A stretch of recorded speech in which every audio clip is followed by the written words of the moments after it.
میں اکلوتی ضرور تھی مگر منہ میں سونے کا چمچہ لے کر پیدا نہیں ہوئی تھی، کیونکہ میرے والد صاحب پرائمری اسکول کے ٹیچر تھے۔ صاف ظاہر ہے کہ پرائمری اسکول ٹیچر کی کیا آمدنی ہوتی ہے۔ ان کی تنخواہ میں دال روٹی بمشکل پوری ہوتی تھی، بھلا مجھ کو وہ کیسے عیش کراتے۔ والدہ ایک کمزور سی عورت تھیں، محنت کرتی تھیں، سارا دن سلائی کڑھائی کا کام کرتیں، تب گزر بسر ہو رہی تھی۔ چھوٹے سے گاؤں میں رہنے کی وجہ سے امی ابو کے ذہن زیادہ ترقی نہ کر سکے۔ انہوں نے کبھی دنیا دیکھی اور نہ اپنے علاقے سے باہر نکلے، تو انہیں کیا پتا کہ دنیا کتنے آگے جا چکی ہے۔ میرے ساتھ اچھے گھرانوں کی لڑکیاں پڑھتی تھیں۔ ان کے گھر اور رہن سہن کو دیکھ کر میرا بھی جی چاہتا کہ میں ان کی طرح زندگی بسر کروں، خوب پڑھوں لکھوں اور ویسی نظر آؤں۔ ایک بات سمجھ میں آتی تھی کہ اگر میں زیادہ پڑھ لکھ گئی تو ترقی کر سکوں گی اور میری شادی بھی کسی اچھے پڑھے لکھے گھرانے میں ہو جائے گی۔ تبھی دن رات محنت کرتی، کتابوں سے دل لگا کر رکھتی۔ ارادہ تھا کہ ایف ایس سی میں اچھے نمبر لے آؤں گی تو میڈیکل میں داخلہ مل جائے گا، ڈاکٹر بن جاؤں گی تو تقدیر بدل جائے گی۔ ہمارے گاؤں میں اسکول میٹرک تک تھا، اس کے بعد لڑکیوں کو کالج کی تعلیم کے لیے لڑکوں کے کالج میں داخلہ لینا پڑتا تھا۔ جب میں نے میٹرک پاس کر لیا تو والد صاحب نے آگے پڑھنے کی اجازت نہ دی۔ انہوں نے صاف انکار کر دیا، بولے کیا تم اب لڑکوں کے ساتھ پڑھو گی؟ یہ مجھے ہرگز منظور نہیں، آرام سے گھر بیٹھو۔ ماں ایسے مواقع پر ہمیشہ ڈھال بن کر کام کرتی ہے اور بیٹیاں اپنے مسائل کی خاطر ماؤں کا سہارا لیا کرتی ہیں، لیکن میری امی اور طرح کی تھی۔ جب میں نے اس سلسلے میں ان سے مدد طلب کی تو وہ بولیں، آگے پڑھ کر کیا کرے گی؟ خواہ مخواہ کے خرچے ہوں گے، اچھا ہے کہ گھرداری سیکھ لے، تیری شادی کرنی ہے، وہاں سسرال میں کھانا بنانا سینا پرونا ہی کام آئے گا، کتابیں نہیں۔ باشعور ہوتے ہوئے کچھ لڑکیاں شادی کے خواب دیکھتی ہیں اور کچھ اعلیٰ تعلیم پانے اور کچھ بن کر دکھانے کے دھیان میں رہتی ہیں۔ میں دوسری قسم کی لڑکیوں میں سے تھی۔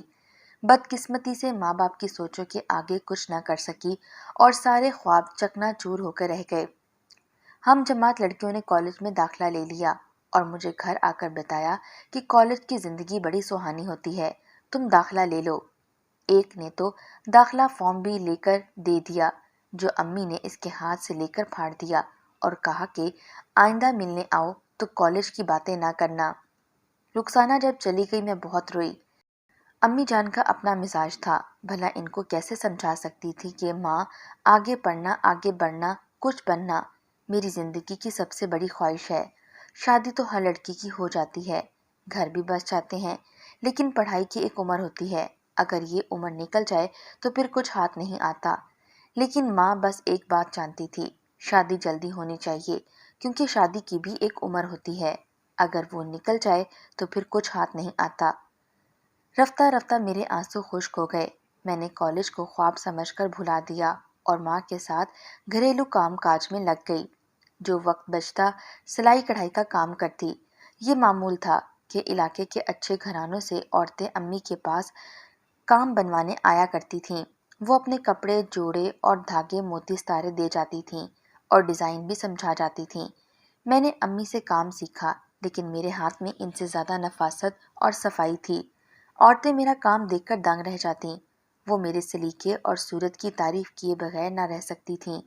امی سے باتوں باتوں میں کہتیں، آپ کی لڑکی بڑی اچھی ہے، جس گھر میں جائے گی اجالا کر دے گی۔ ہاں بہن، دعا کرو خدا اس کی قسمت اچھی کرے، اچھا گھر اچھا ور دے۔ ابھی تو کوئی رشتہ ملا نہیں، دن رات یہی فکر کھائی جاتی ہے۔ امی ابو میرے لیے رشتہ تلاش کر رہے تھے اور ساتھ مختلف اشیاء خریدنے میں لگے تھے۔ غریبوں کے ہاں تو اسی طرح جہیز جوڑا جاتا ہے، جو ہی بیٹی جنم لیتی ہے وہ اس کے لیے جہیز کی اشیاء ایک ایک کر کے ذخیرہ کرنے لگتے ہیں۔ امی نے بھی ایسا ہی کیا تھا۔ ایک دن کا ذکر ہے، دوپہر کے کھانے سے فارغ ہو کر ایک دوپٹے پر موتی ٹانکنے کا کام کر رہی تھی کہ فون بجنے لگا۔ امی نے اٹھ کر فون اٹینڈ کیا۔ باتوں سے اندازہ ہوا کہ میری ماں بہت خوش ہو رہی ہے۔ آخر میں امی نے ان کا شکریہ ادا کیا اور سلام کر کے فون رکھ دیا۔ میں نے نگاہ اٹھا کر ماں کی طرف دیکھا، وہ بہت مسرور لگیں، سر پر ہاتھ پھیرا، دعائیں دینے لگیں اور کہا، شکر ہے میری چاند سی بیٹی کے لیے اتنا اچھا رشتہ ملا ہے۔ اسی وقت ابو آ گئے۔ خوشی سے نہال میری ماں نے پہلی بات یہی بتائی، سونو ساجدہ کی ابو زکیہ بیگم جو مجھ سے کڑھائی کرانے آتی تھیں، انہوں نے اپنے بیٹے کے لیے ہماری بیٹی کا رشتہ پسند کر لیا ہے۔ لڑکا محکمہ تعلیم میں 16ویں گریڈ کا افسر ہے اور اس کی عمر 25 سال ہے۔ وہ ہفتے کے دن بات پکی کرنے آ رہے ہیں۔ امی کے منہ سے یہ باتیں سن کر میرا چہرہ شرم سے سرخ ہو گیا۔ اٹھ کر وہاں سے دوسرے کمرے میں چلی گئی۔ ابو بہت خوش تھے۔ وہ بے اختیار میرے کمرے میں آ گئے اور دعا دی۔ 2 دن بعد زکیہ بیگم مٹھائی کا ٹوکرا لے کر آ گئیں اور بات پکی ہو گئی۔ امی نے مٹھائی رشتہ داروں میں بانٹ دی۔ سب مبارکباد دینے آنے لگے۔ میری سہیلیاں بھی آئیں۔ ہر ایک کی زبان پر ایک ہی بات تھی کہ ایسا اچھا لڑکا قسمت والوں کو ملتا ہے۔ تم بڑی خوش نصیب ہو کہ آفیسر ملا ہے۔ جس دن لڑکے والوں نے رسم کے لیے آنا تھا، ماموں، چچا اور دیگر بڑے بھی ہمارے گھر آ گئے تاکہ ان کی بھی تسلی ہو جائے۔ سب نے لڑکے کا نام پوچھا۔ ابو نے تنویر بتایا۔ دوپہر کو تنویر کے گھر والوں نے آنا تھا۔ امی نے کہا کہ کھانا تم اچھا بناتی ہو، لہٰذا کھانا تیار کر دو۔ میں نے مٹن قیمہ، چکن روسٹ، بریانی اور کھیر بنائی۔ ابھی میں کچن میں ہی تھی کہ سائقہ نے بتایا کہ مہمان آ گئے ہیں۔ امی ان کو مہمان خانے میں لے آئیں۔ ماموں زاد سائقہ جو میری مدد کے لیے آئی ہوئی تھی، مجھے چھیڑنے لگی۔ لو بھائی، یہ تو پوری فوج آ گئی ہے تمہارے سسرال سے۔ تمہارے ساس، سسر، جیٹھ، جٹھانی، دیور، دیورانی، ماں بچوں کے، اور تمہارے ہونے والے، وہ بھی بہت خوب بن ٹھن کر آئے ہیں۔ اب جناب ان لذیذ کھانوں کے علاوہ اپنے حسن کی جھلک بھی انہیں آپ کو دکھانی ہوگی، لہٰذا جلدی سے ہاتھ منہ دھو کر تیار ہو جاؤ۔ وہ اگر ادھر آ دھمکیں تو برا ہوگا، کیونکہ جناب پسینے میں شرابور کام والی ماسی لگ رہی ہیں۔ میں نے غصہ دبا کر کہا، سائقہ کی بچی، چل یہاں سے، زیادہ زبان نہ چلا اور کھانا وہاں تک لے جا، میری مدد کر۔ ہاں بھائی، مگر تم ذرا اپنا حلیہ تو درست کر لو۔ تبھی میں نے جلدی سے ہاتھ منہ دھویا، بال ٹھیک کیے، پھر آہستہ آہستہ چلتی ہوئی وہاں پہنچی۔ دل زور زور سے دھک دھک کر رہا تھا اور انجانے خدشات گھیرے ہوئے تھے کہ کہیں یہ مجھے ناپسند نہ کر دیں۔ کھانے کی ٹرے دھیرے سے میز پر رکھ کر پہلے ایک عمر رسیدہ عورت کی طرف دیکھا جو شاید میری ہونے والی ساس تھیں۔ اس نے بڑی محبت سے مجھے اپنے پاس بلایا اور سینے سے لگا کر میرا ہاتھ چومتے ہوئے کہا، ارے میری بیٹی تو چاند سے بھی زیادہ خوبصورت ہے۔ کیوں بھائی تنویر، ہمیں یہ رشتہ قبول ہے۔ 3 پیس سوٹ میں ملبوس تنویر، جس کا چہرہ شرم سے سرخ ہو گیا تھا، مجھے بہت اچھا لگا تھا۔ میں جلدی سے کچن میں آ گئی۔ کھانا کھانے کے بعد باتیں شروع ہوئیں۔ شام کی چائے سے پہلے انہوں نے منگنی کی رسم ادا کی اور پھر چائے پی کر چلے گئے۔ 3 ماہ کے بعد شادی کی تاریخ رکھ دی گئی تھی اور شادی کی تیاریاں زور و شور سے شروع ہو گئیں۔ ہمارا گھر رشتہ داروں سے بھر گیا۔ میں اکلوتی تھی۔ ابو نے اپنی حیثیت سے بڑھ کر اہتمام کیا تھا۔ 2 ہفتے قبل ہی ڈھولک بجانا شروع ہو گئی۔ مجھے اتنی محبت مل رہی تھی کہ میں نے کبھی اس بارے میں سوچا تک بھی نہ تھا۔ سہیلیاں روز صبح آ جاتیں، اپٹن ملا جاتا، گیت گائے جاتے۔ مجھے مائیوں بٹھا دیا گیا، سو اب میں قیدی ہو کر رہ گئی تھی۔ تائی، پھوپھی، خالہ، ممانی سب آ کر وقتاً فوقتاً گھرداری کے رموز سمجھاتی تھیں کہ بیٹی، اپنے شوہر کا کہنا ماننا اور خاوند کو اتنی محبت اور عزت دینا کہ وہ تیرا ہو کر رہ جائے اور تیری ہر بات مانے۔ وقت رخصت امی نے مگر عجیب باتیں کہیں، مثلاً بیٹی، پہلے دن سے شوہر پر روب رکھنا اور کہنا کہ مجھے الگ گھر میں رکھو، اسے سرکاری گھر مل سکتا ہے تو مشترکہ فیملی میں رہنے کی بجائے تم دونوں میاں بیوی کو علیحدہ رہنے میں ہی سکون ملے گا، اور خبردار جو نند اور ساس سے گھلی ملی، ورنہ ساری زندگی ان کی لاتیں کھاتی رہے گی۔ تمہارا شوہر 22,000 تنخواہ لیتا ہے، اسے کہنا 2,000 ماں کو دے، باقی 18,000 تم کو دے دے۔ میں نے ماں کی ان نصیحتوں کو وقت رخصتی ذہن نشین کر لیا۔ ماں نے بار بار ہدایت کی تھی کہ میری نصیحت بھولنا مت، یہ سوچے بغیر کہ ان حرکتوں سے میرا گھر ٹوٹ بھی سکتا ہے۔ سسرال والے تعلیم یافتہ، مہذب اور صاحب حیثیت لوگ تھے، ہم ان کے مقابلے میں کچھ بھی نہ تھے۔ خاندان والے اشش کر اٹھتے۔ وہ نہایت اعلیٰ قسم کی بری اور زیورات لائے تھے۔ عروسی جوڑے میں بے حد جچ رہی تھی۔ ابو نے کافی رقم ادھار لے لی تھی۔ لڑکے والوں کی حیثیت کے مطابق دھوم دھام سے شادی کی۔ صورت اور سیرت دونوں ہی خوب تھیں، تبھی وہ میرا بہت چاؤ کر رہے تھے۔ میرا پرتپاک استقبال کیا گیا۔